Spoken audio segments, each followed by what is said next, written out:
Akako s'est entretenu avec Monsieur Bosukpe Ripper. Il est le secrétaire général de l'AMF UEMOA, autorité des marchés financiers de l'Union monétaire ouest-africaine. Suivi. Bonsoir monsieur. Bonsoir.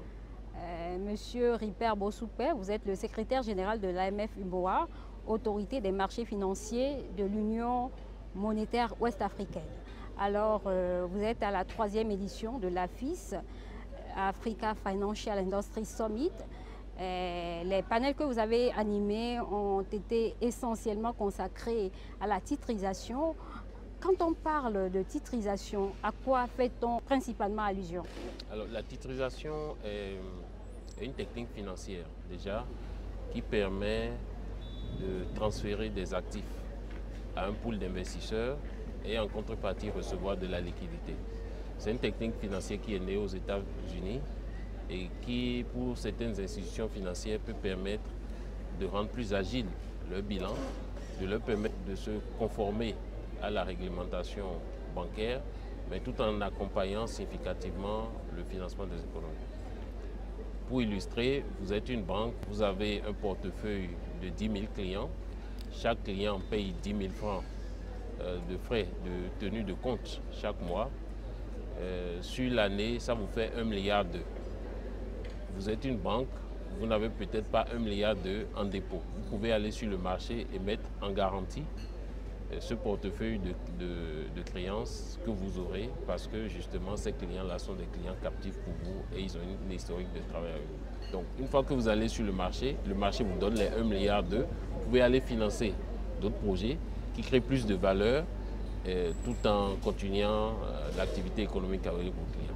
Alors, si nous en venons au contexte sous-régional, je veux parler de l'UEMOA. Comment se porte la titrisation au sein de l'UEMOA et quand est-ce que la titrisation a commencé dans l'UEMOA? La titrisation a commencé en 2010, mais elle n'a été effective qu'en 2014, après une tentative en 2012 par l'État du Sénégal.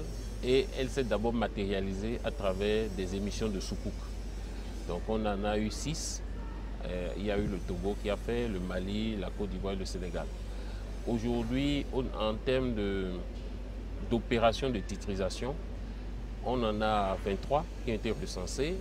Et chaque année, on a environ 200 milliards d'opérations de titrisation qui sont faites. Donc, c'est une activité qui commence à être connue, à être vulgarisée. Et ça a permis de financer des actifs dans le secteur immobilier, dans le secteur de l'énergie, et essentiellement, et puis également le refinancement de certains actifs au niveau des États de l'Union. Et est-ce que la titrisation permet aux États de financer leur développement? Pas encore, parce qu'il y a des contraintes juridiques liées au transfert de propriété. Un bien qui appartient à l'État ne peut pas être cédé n'importe comment. Et donc il faut réfléchir à des mécanismes ingénieux pour ne pas dessaisir l'État de la propriété, mais permettre en tout cas de pouvoir mobiliser les ressources. Et pour 2023, comment s'est portée la titrisation au sein de l'UEMOA? On est quasiment dans les mêmes proportions. On pense qu'en 2023, il y a eu une opération innovante de la BOAD, mais on devrait être dans les mêmes proportions de 200 milliards d'opérations réalisées sur le marché. Donc on espère que 2024 sera meilleur. On a déjà 4-5 opérations qui sont annoncées et donc on pense que l'instrument commence à être bien connu. Quelles sont les perspectives pour la titrisation? Pour nous, les perspectives sont bonnes.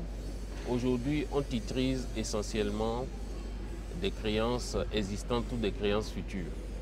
Mais demain, nous souhaitons modifier la réglementation, élargir la gamme d'instruments titrisables, permettre que l'immobilier, les stocks, les créances internes issues des opérations avec les États puissent être titrisées. Aujourd'hui, on souhaite permettre que des PME qui vont prendre une commande au niveau de l'État puissent titriser leurs créances parce qu'elles n'ont pas. Et donc ça leur donne plus d'opportunités de négocier avec leurs partenaires banquiers.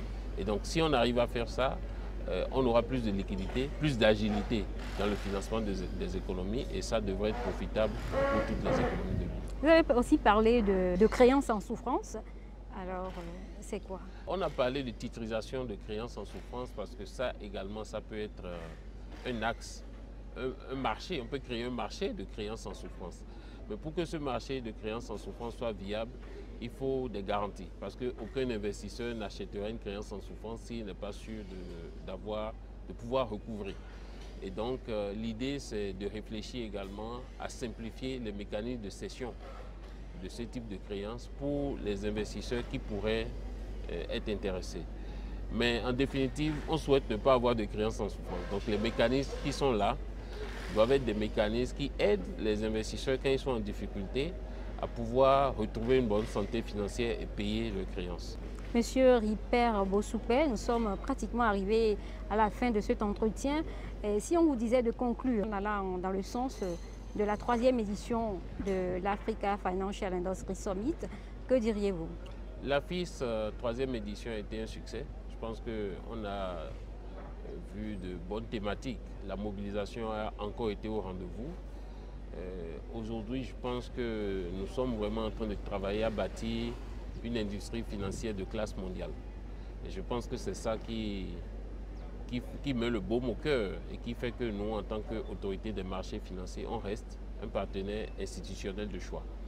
Et si on n'avait pas cette conviction, on ne serait pas venu. Ce que nous souhaitons pour les prochaines éditions, c'est vraiment d'avoir une feuille de route sur les grandes résolutions qui sont prises et d'avoir un suivi qui permette d'apprécier le progrès que nous faisons dans la mise en œuvre des résolutions. Et je pense que ça permettra vraiment d'accélérer vers l'agenda de solidification du système financier africain. Merci. Merci beaucoup.